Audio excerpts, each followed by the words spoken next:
J'ai terminé les 4,5 cm de ma bordure en côte 1,1.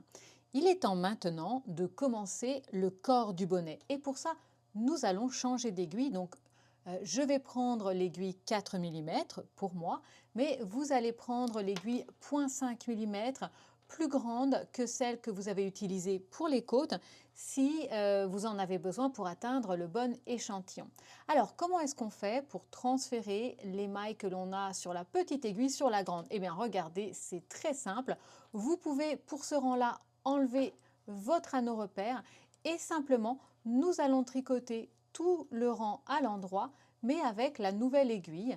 Et les mailles vont se transvaser les unes après les autres. On se retrouve à la fin du rang.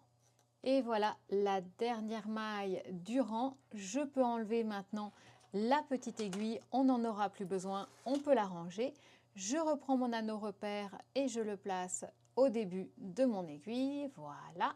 Une fois que nous avons terminé ce premier rang droit, nous allons continuer en jersey circulaire. Alors c'est très facile, on va continuer, mais alors tout à l'endroit pour une hauteur totale de 13,5 cm pour la première taille, donc small et medium, ou 14 cm pour la deuxième taille, la taille large. Alors attention, c'est une hauteur totale, cela veut dire que nous allons calculer à partir du rang de montage. Donc ce 13,5 ou 14 cm comprennent la partie en côte. Allez, on se retrouve à ce moment-là.